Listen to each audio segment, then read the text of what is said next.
많은 사람들의 삶에 얻고 싶은 그 가장 큰 소망 중에 하나가 바로 행복입니다. 삶을 살아가면서 많은 사람들이 행복하기를 원합니다. 그런데 문제는 이 땅을 살아가는 사람들이 다 행복하지 않다라는 겁니다. 어떤 사람은 행복한데 어떤 사람은 그렇지를 못합니다. 우리의 그래서 행복이라는 것은 이 땅을 살아가는 우리들의 영원한 숙제이지요.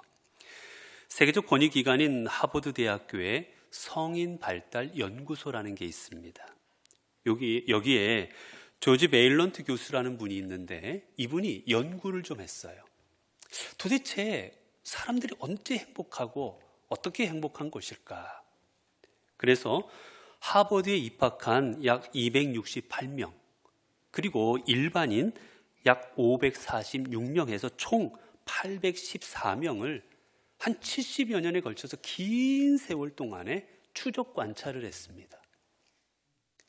최고의 대학이라는 이 하버드 대학을 나온 사람들 그리고 그렇지 못한 사람들을 다 섞어서 과연 사람들이 어느 때 행복해하고 어느 때 그러지 못하는 것인가 한번 관찰을 해봤어요.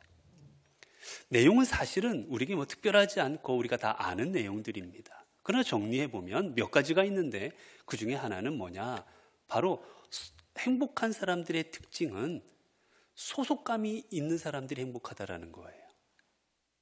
내가 어딘가에 소속되어져 있어야 된다는 겁니다. 내가 가족에 소속이 되어 있고 내가 회사에 소속이 되어 있고 내가 지역사회에 소속이 되어 있고 내가 어딘가에 소속이 되어 있어야 된다는 거예요. 그래서 그 사람들과 대화도 하고 그 사람들과 교제도 하고 그 사람들과 더불어 살아가는 사람들이 행복하다는 겁니다. 오늘 생각해 보세요.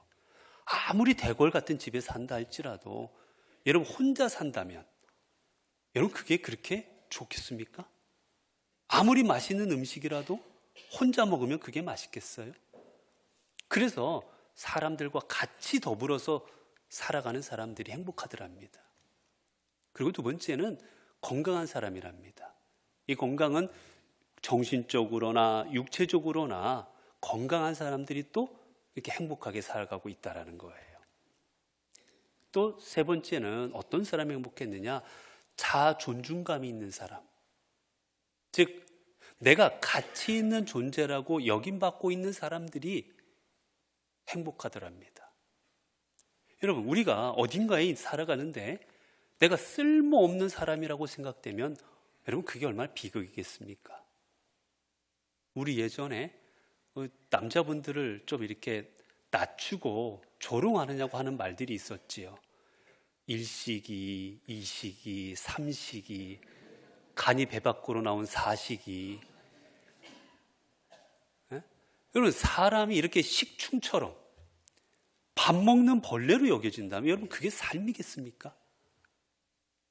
사람은 내가 가정에서 꼭 필요한 사람, 내가 아버지로 남편으로 없어서면 안 될 사람이 될 때 내가 행복한 거고 내가 아내로 어머니로 없어서는 안 될 존재가 될 때 행복한 거고 사회에서도 직장에서도 다 마찬가지 아니겠습니까?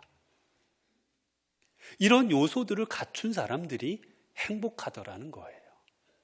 반면 이런 요소들을 잃어버린 사람, 그런 사람들은 삶이 불행하더라는 겁니다. 오늘 본문에 보게 되면 한 여인의 이야기가 나오고 있습니다. 이 여인은 어떤 여인이었습니까? 성경에 보니 혈루증을 앓던 여인이다라고 되어 있습니다. 혈루증이라는 것은 여인의 몸에서 피가 나는 그런 질병인데 이 시대만 하더라도 이 병을 고칠 수가 없었습니다. 잠깐 나는 게 아니라 피가 계속 나는 거예요. 1년 365일 동안. 그러다 보니 이 여인의 삶은 피폐해질 수밖에 없었습니다. 왜냐하면 이 유대인들은 이 피를 이 부정한 것으로 여겼습니다. 그래서 내 몸에 피가 묻으면 일주일 동안도 자신을 부정하다 이거 정결 예식을 해야 됐어요. 제사를 지내고 하나님 앞에 나아가서 자신을 깨끗이 하려는 예식을 거쳐야만이 그래야만이 사람들을 만나고 사람들과 더불어 살아갈 수가 있었습니다. 마찬가지로 이 피 묻은 사람을 만지기만 해도 만진 사람도 무정해집니다. 그렇기에 이 여인은 부정한 사람으로 사람들로부터 외면당하고 사람들로부터 손가락질당하는 그런 치유받지 못할 그런 불치의 병으로 고통받던 여인이었습니다. 우리가 아는 것처럼 이 여인의 첫 번째 문제는 바로 이 질병을 갖고 있었다는 질병을 갖고 있었다는 거예요.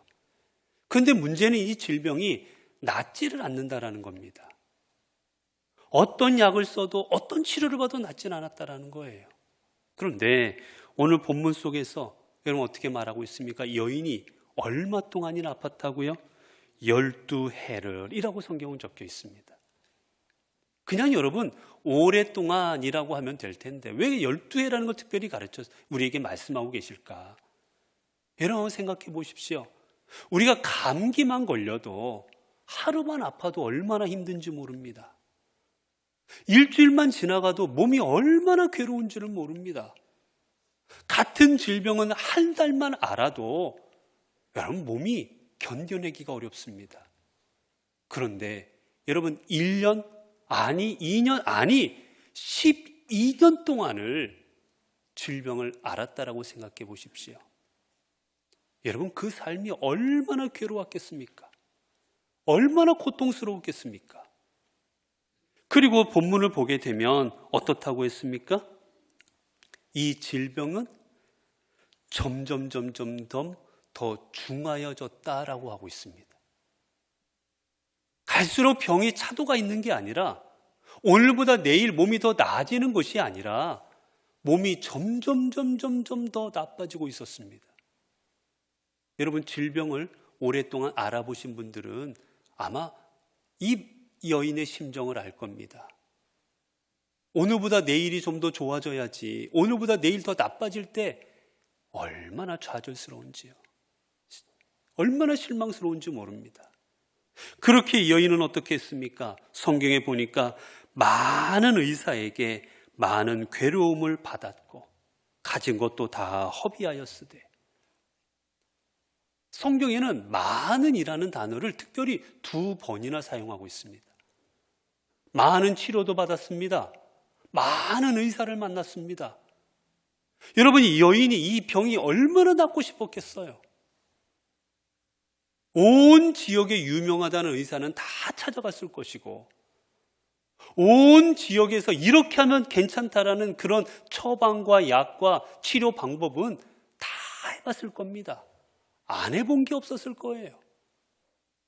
여러분 우리도 그렇지 않습니까? 어디 누가 몸이 아프다고 그러면 이거 먹으면 낫는다, 이거 하면 괜찮다, 얼마나 그런 거 많아요. 제가 아는 우리 예전의 교회 성도도 어렸을 때 몸이 허약했답니다.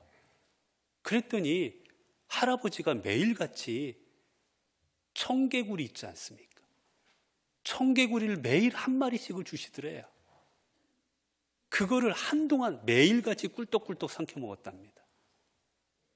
그분이 지금 현재 의사입니다. 그거 먹어서 무슨 효용이 있었겠느냐고. 안 죽은 게 다행이라고 본인은. 여러분 그래도 그때 당시에는 뭘이라도 해가지고 낫고 싶은 마음에 별의별 걸 다 해보는 거예요. 이 여인이 그런 상황이었습니다. 그러나 그럼에도 불구하고 몸은 점점 나빠지고 있었지요. 얼마나 고통스럽고 얼마나 좌절스럽겠습니까? 게다가 이 여인은 육신의 질병만의 문제가 아니었습니다. 몸에 피가 나는 병으로 인하여서 자신의 주변 사람들이 다 떠나갔을 겁니다. 자신을 만지면 누구나 부정하게 되었기에 남편도 아마 자식들도 부모도 다 떠나갔을 겁니다. 이 여인은 분명 혼자 살아가고 있었을 겁니다. 누구와도 이야기할 수도 없고 누구와 함께 이야기를 나누거나 기쁨을 나누거나 슬픔을 나누거나 교제할 수도 없이 혼자 외롭게 살아가던 여인이었어요. 여러분 그러니 이 여인은 여러분 어떤 마음이었겠습니까? 어떤 심정이었겠어요? 김홍식 선생님의 글 우리가 살아야 하는 이유라는 글이 있습니다. 이 글에서 이야기합니다. 사람이 실패할 때 그 사람에게 가장 힘든 건 무엇이냐? 실패가 아니라는 거예요. 사람들은 성공과 실패에 있어서 실패한 것 때문에 힘들다고 생각하겠지만 그게 아니라 정말 실패한 사람이 힘든 거는 실패했을 때 주변 사람들이 떠나가는 거랍니다. 내 가까이 있던 사람들이 내가 실패함으로 말미암아 하나둘 떠나갈 때 그게 최고 힘들다라는 겁니다. 돈, 건강, 명성, 여러분 이런 것들은 한번 없어져도 다시 얻을 수가 있습니다. 이겨낼 수가 있지만 그러나 내 곁에 함께 해줄 사람이 없다라는 것, 내 곁에서 함께 슬퍼해주고 함께 기뻐해주고 함께 도움이 될 만한 사람들이 없어진다라는 것, 없다라는 것, 그게 우리에게 가장 큰 고통이라는 거예요. 여러분 그러니 이 여인은 어떤 심정이었겠습니까? 여러분 하루하루의 삶이 여러분 정말 사는 거였겠습니까? 마지 못해 사는 거였지 않겠어요? 차라리 욥의 아내가 욥에게 말했듯이 차라리 죽어라, 죽는 게 낫지 않냐고 얘기했듯이 이 여인은 차라리 죽는 게 낫다라는 생각을 하지 않았겠습니까? 나 같은 존재가 뭐하러 여기 있어서 지금 사람들에게도 외면받고 혼자 이렇게 고통 가운데 살아가나, 차라리 죽는 게 낫다는 생각을 얼마나 많이 했겠습니까? 이 여인은 이러한 고통 가운데 살아가던 여인이었습니다. 자신의 힘으로 해결할 수도 없고 자신의 능력으로 극복할 수 없는 삶의 가장 어려운 문제를 안고 하루하루 근근히 그렇게 살아가던, 절망 가운데 살아가던 여인이었어요. 그런데 오늘 본문에 보니 어떻게 되었습니까? 27절에 보니까 예수의 소문을 듣고, 이 여인이 몸이 점점 안 좋아져서 차라리 죽고 싶다는 심정으로 하루하루를 근근히 살아가고 있을 때 이 여인에게 소문이 들려옵니다. 소문의 내용은 예수 그리스도라는 분이 이곳에 오신다. 그분은 수많은 사람들에게 어떤 질병을 갖고 있든지, 귀신 들렸든지, 아니면은 어떤 사람들의 어떤 치료 방법으로도 치유할 수 없었던 질병을 가진 사람이라도 다 치유하여 주시는 그런 분이다. 하나님의 아들로서 이 땅에 오시는 메시아로 모든 질병을 낫게 하시는 분이 이곳에 오고 있다라는 소문을 듣게 된 겁니다. 이 여인은 이제 결심하지요. 예수님께 나아가야 되겠다라고 결심을 합니다. 여러분, 그런데 여러분, 이 결심만 했다고 될 일이 아니었습니다. 왜냐? 이 여인은 부정한 여인이었기 때문에 만약에라도 사람들이 모인 곳에 가게 되면 사람들이 자신을 몸을 건드릴 수가 있으면 그 사람이 부정하게 되기에 사람들이 모이는 곳에는 갈 수가 없었습니다. 다르게 말하면 예수님을 만날 길이 없는 거예요. 아니, 차라리 앞을 보지 못하거나 아니면 내가 걷지를 못하면 기어서라도 예수님한테 가서 만날 텐데 이 여인은 아예 나아갈 수조차 없는 여인이었습니다. 그러나 이 여인은 주님 앞에 과감히 나아갑니다. 내가 사람들 앞에 걸려서 돌에 맞거나 내가 사람들 앞에 만나서 차라리 율법대로 내가 맞아 죽을지언정 내가 주님을 만나겠다라는 마음으로 주님 앞에 나아갑니다. 여러분, 이 여인이 왜 죽음을 각오하고 나아갔겠습니까? 정말 사람들 앞에 발각되면 죽을 수밖에 없는데 어떻게 나아갔겠습니까? 이유는 간절함이 있었기 때문입니다. 어떤 것으로도 나을 수 없는 질병, 어떤 의사로부터도 고침받도 못한 이 질병, 도리어 점점 나빠지는 내 몸을 오직 저분만이 낫게 할 수 있다는 생각에 차라리 내가 죽더라도 예수 그리스도를 만나고 죽겠다라는 마음으로, 그 간절한 마음으로 주님 앞에 나아갔던 겁니다. 그리고 이 간절함으로 인해 그녀는 주님께 치유받을 수가 있었던 거예요. 여러분, 수로보니게 여인이 그 여인이 주님 앞에 나아갑니다. 왜냐하면 사랑하는 딸이 귀신 들려서 매번 쓰러지는 것을 옆에서 볼 수가 없는 겁니다. 생각해 보세요. 사랑하는 자녀 딸이 귀신 들려서 이상한 행동을 하고 쓰러지고 사람들로부터 외면당합니다. 부모로서 그 모습을 어떻게 볼 수 있겠습니까? 주님께 나아가서 자신의 딸을 낫게 해달라고 간절히 요청합니다. 그런데 주님께서 뭐라 말씀하는지 아십니까? 자녀의 떡을 취하여 개들에게 던짐이 마땅치 아니하니라. 아니, 주님이 주신 말씀이 내가 그 믿음으로 왔구나 하신 게 아니라 개들에게 주는 게 마땅치 않다.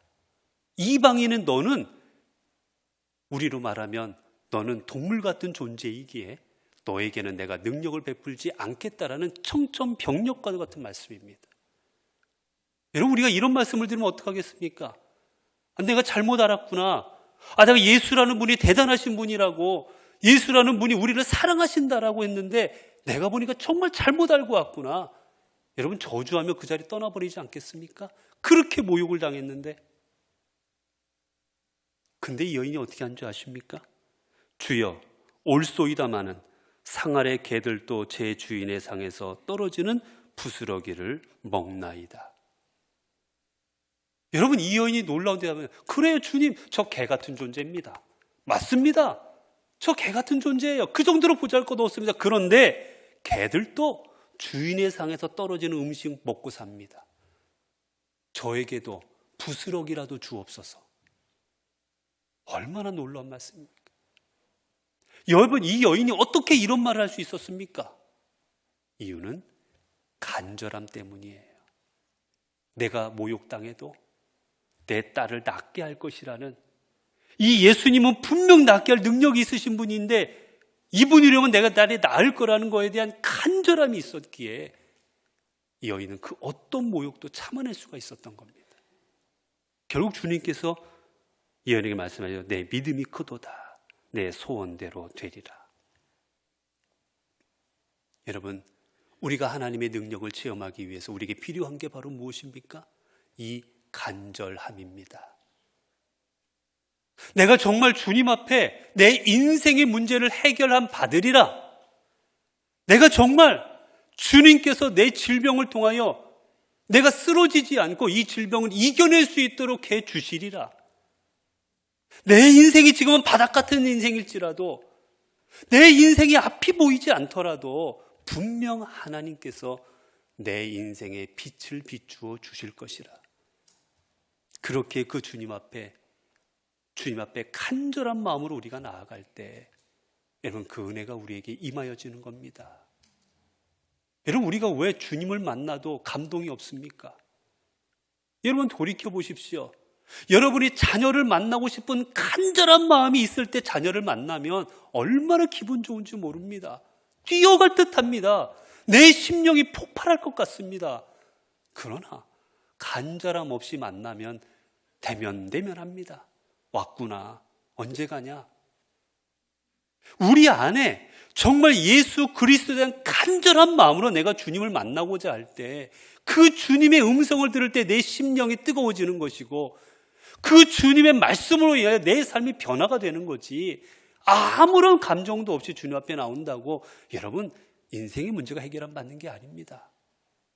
보십시오. 수많은 사람들이 주님을 만졌습니다. 애워싸는 수많은 사람들이 예수님의 옷자락뿐만 아니라 예수님의 손과 몸을 다 만졌습니다. 그래도 나음을 입은 것은 여인 한 명뿐입니다. 이 여인에게는 옷자락만이라도 만져서 내가 간절히 낫고자 하는 그 마음으로 나아갈 때 여인에게 하나님의 능력이 임하게 되었던 겁니다. 여러분, 오늘 주님 예배드리러 나오실 때 어떤 마음으로 나오셨습니까? 내가 정말 일주일도 내가 살아갈 때 지었던 죄로 인해서 내가 심판받을 수밖에 없구나, 이 죄로 인해 지옥 갈 수밖에 없구나, 어떡하나 내가 오늘 주님 앞에 나아가서 이 죄를 씻음 받아야지, 내가 오늘 주님으로 인해서 내 모든 영혼의 깨끗함을 얻어야지라는 그 간절한 마음으로 주님 앞에 나오셨습니까? 아니면 오늘 주일이니까 오늘 가야 되니까, 내가 맡은 일이 있으니까. 여러분, 그 마음으로 주님 앞에 오셨습니까? 간절한 마음이 없이 오셨다면 여러분들은 군중에 아무 주님의 능력도 경험하지 못했던 군중이 되고 말 것입니다. 그리고 또 이 여인은 어떻게 주님 앞에 이렇게 나갈 수 있었습니까? 믿음이 있었어요. 그 믿음은 이겁니다. 이분은 나를 분명 낫게 할 것이다. 이분은 하나님의 아들이시기에, 이분은 능력의 주님이시기에, 이분은 세상의 모든 것을 주관하시는 분이시기에 분명 확실히 이분은 나를 낫게 할 것이다. 여러분, 앞에서 말씀드렸지만 이 여인이 만약에 나아갔는데 누구나 저 여인 혈루증 앓던 여인이다라고 소리쳤으면 이 여인은 그 자리에서 돌에 맞아 죽습니다. 그게 율법이기 때문에. 이 여인은 지금 여기에 죽을 각오를 하고 나온 거예요. 그런데 여러분, 죽을 각오를 이분을 만났어도 나을까 안 나을까? 이분을 만나도 안 낫지 않을까? 여러분, 이 마음이면 목숨 내놓고 여기 나올 수 있었겠습니까? 목숨을 내놨다라는 것은 이분이 하나님의 아들이라는 확신이 있었기에 목숨을 내놓은 거예요. 여러분, 사도 바울이 뭐라고 고백합니까? 주 예수께서 내게 주신 사명을 감당하기에는 내가 조금도 내 목숨을 중하게 여기지 아니하노라. 귀중히 여기지 아니하노라. 왜 그렇습니까? 왜 목숨을 내어놓고 주를 섬깁니까? 예수 그리스도가 구세주인 것을 사도 바울은 확신했기 때문이에요. 우리도 그렇습니다. 우리도 예수 그리스도가 내 인생의 문제를 해결하실 분이요, 내 모든 삶의 길이요 진리요 생명이 되실 분이요, 그분이 나를 하나님의 나라로 이끄실 분임을 확신할 때 우리도 주님을 위하여 목숨 내어놓고 그분 앞에 나아갈 수가 있습니다. 여러분, 우리가 아무리 주님 앞에 나온다 할지라도 이 간절함과 이 믿음이 없다면 아무 소용이 없습니다. 주님께서 자라셨던 나사렛이라는 본인의 고향 땅에 가셨습니다. 그런데 여러분, 그때 성경은 어떻게 기록하는지 아십니까? 거기에서 아무 이적도 행하지 아니하십니다. 이적이 일어나질 않습니다. 귀신이 떠나가고 세상이 변화될 만한 놀라운 일들이 수없이 일어났는데, 모든 병자들이 다 치유를 받고 그랬는데 나사렛에서만큼은 어떤 일이 일어나질 않습니다. 이유가 무엇이었습니까? 마태복음 13장 58절입니다. 그들이 믿지 않음으로 말미암아 거기서 많은 능력을 행하지 아니하시니라. 이유는 하나였습니다. 그들이 믿지 않았기 때문이었어요. 저 예수?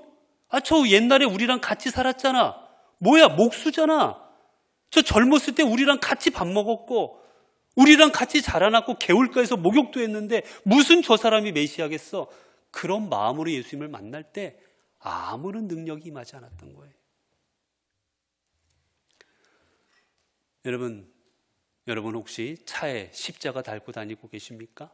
그게 잘못되지 않았습니다. 우리는 이 십자가를 달면 뭔가 주님의 은혜 가운데 안전하게 운전할 수 있거란 마음으로 십자가를 달지요. 근데 여러분에게 묻겠습니다. 정말 십자가가 능력이 있는 겁니까? 아니면 십자가를 지신 예수 그리스도가 능력이 있는 겁니까? 여러분, 십자가는 그저 조각일 뿐입니다. 나무 조각이든 가죽이든 아니면 쇠든 그거는 그저 물질일 뿐이에요. 그것을 지신, 그것을 통해서 피를 흘리신 예수 그리스도가 능력이 있으신 겁니다. 그렇게 우리가 아무리 십자가를 가지고 다니고 내가 아무리 십자가를 내 몸에 새겼을지라도 내 안에 그것을 지신 예수 그리스도가 없다면, 그분에 대한 믿음이 없다면 그거는 그저 조각에 불과합니다. 사랑하는 성도 여러분, 오늘 또 내 힘으로 감당할 수 없는 수많은 일들로 인하여 고통당하고 계십니까? 내 삶의 환경을 극복해 보려고 노력했지만 아무런 소득이 혹시 없으십니까? 아니, 도리어 상황은 더 악화가 되고 희망은 점점 더 멀어져 가고 있습니까? 아니면 어떤 상황 속에서 나를 도와줄 사람이 아무도 없고 나 혼자라는 생각이 드십니까? 기억하십시오. 우리 곁에는 예수 그리스도가 함께 계십니다.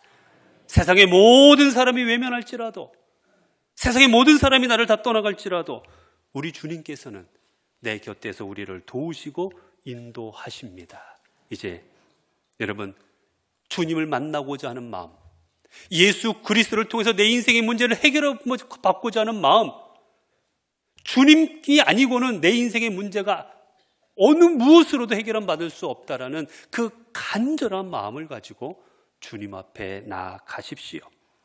그러면 주님께서 오늘 우리에게 이렇게 말씀하여 주실 것입니다. 딸아, 내 믿음이 너를 구원하였으니 평안히 가라. 내 병에서 놓여 건강할지어다. 기도하겠습니다. 은혜로우신 아버지 하나님, 이 시간 때로는 내 힘으로 감당할 수 없는 수많은 일들 속에서 낙심하고 좌절하고 그렇게 절망 가운데 살아가던 저희들에게 우리 곁에는 주님께서 함께 하심을 깨닫게 하여 주시니 감사합니다. 우리는 어렵고 힘들면 내 힘으로 해결하다 포기하고 그리고 때로는 주님을 원망할 때도 있었습니다. 그러나 우리를 사랑하시는 주님께서는 언제나 우리와 함께 계셔서 우리의 손을 잡아주시고 우리를 안아주시고 우리를 감싸주시는 줄로 믿습니다. 이제 나의 모든 것 주관하시고 인도하시는 하나님께, 우리 주님께 우리 인생을 내어 맡기고 주님을 신뢰하며 살아가도록 인도하여 주옵소서. 우리 주 예수 그리스도 이름으로 기도드리옵나이다. 아멘.